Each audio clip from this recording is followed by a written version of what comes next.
우리 한 목소리로 18절까지 봉독하겠습니다. 시작. 아시아에 있는 모든 사람이 나를 버린 이 일을 네가 아나니 그 중에는 부겔로와 허모게네도 있느니라. 원하건대 주께서 오네시보로의 집에 긍휼을 베푸시옵소서. 그가 나를 자주 격려해주고 내가 사실에 매인 것을 부끄러워하지 아니하고 로마에 있을 때에 나를 부지런히 찾아와 만났습니다. 원하건대 주께서 그로 하여금 그날에 주의 긍휼을 입게 하여 주옵소서. 또 그가 에베소에서 많이 봉사한 것을 네가 잘 아느니라. 아멘. 자, 오늘 주일 지나고 내일부터 우리 담임 목사님 가정이 휴가를 좀 갖게 됩니다. 그래서 말씀을 전도사님께서 한 주간 전해주시게 될 거예요.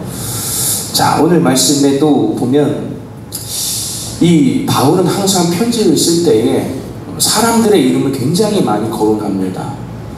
근데 그 많은 거론되는 이름 중에서 주님의 복음과 또 하나님의 은혜에 귀하게 쓰임받는 이름들로 분명히 기록을 하고 서로 무난하라, 무난하느니라, 기억해줘라, 이런 집사님이 계시다. 베베 집사님, 여 집사님 중에는 칭찬받는 이름, 베베 집사님, 이런 집사님 너희가 알아주라, 선대하라, 그런 내용이 나오고요.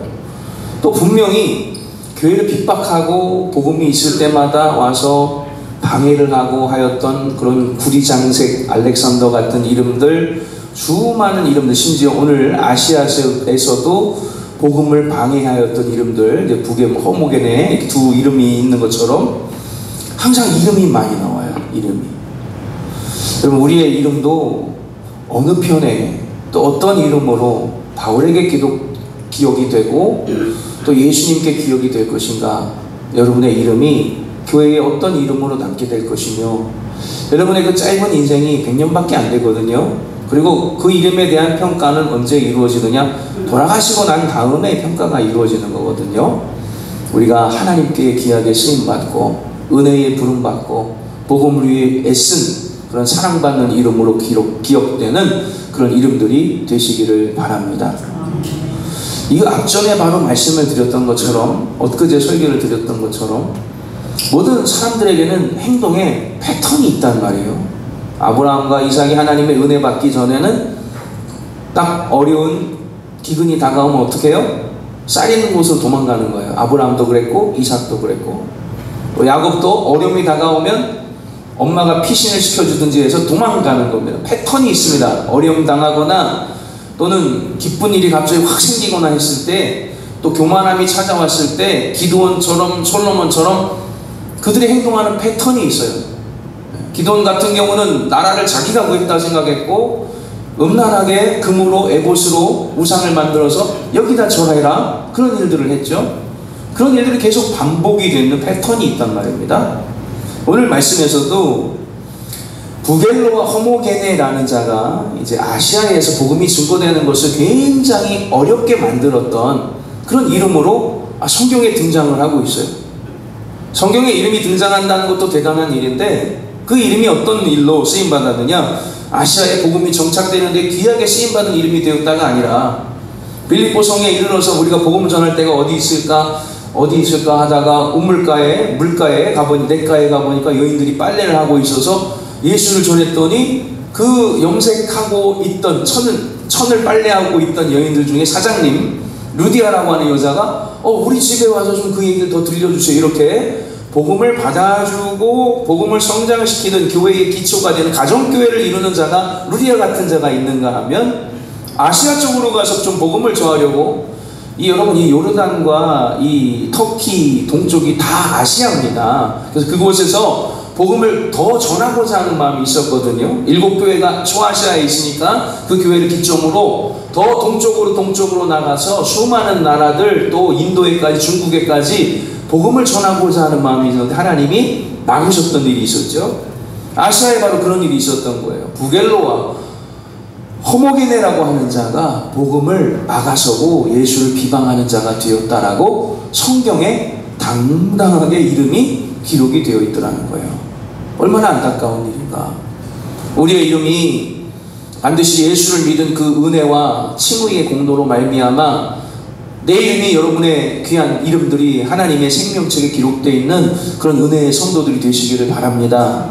그리고 또한 이 땅에서도 우리의 이름이 알렉산더나 부겔로나 허모게네 같은 이름으로 복음을 방해한 자들의 이름으로 누군가에게 기록되는 것이 아니라 하나님께 귀하게 헌신하였더라, 또 죽기까지 어려운 사람들에게 속옷을 지어주고 겉옷을 꿰매주며 행하였던 도르가와 다비가 같은, 생각해보세요. 도르가와 다비다는요, 여러분 그 이름이 헬라어로만 기억이 남을까봐 히브리어 이름도 기록을 해놓고요, 또 히브리어인들에게만 그 이름이 기록될까봐 헬라인 이름으로도 그 이름을 기록을 해놓은 거예요. 이름이 두 개인 이유가 괜히 있는 게 아니라 헬라 그리스도인들과 히브리 그리스도인 모두가 다 이 여인의 선한 행실을 기억하라고 그 이름을 두 가지 언어로 다 기록을 해놨던 거예요. 그런 이름들, 내 이름이 어디에 어떤 모습으로 남게 될 것인가, 하나님을 위해 귀하게 쓰임받았다고 기억이 남는 그런 믿음의 이름들이 되시기를 바랍니다.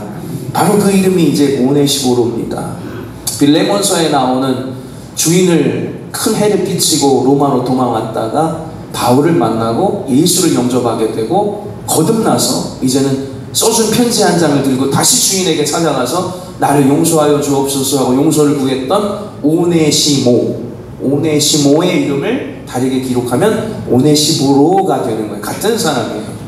이 오네시모는 바울을 이어서 바울이 에베소 교회를 개척하고 에베소 교회가 크게 성장을 했어요.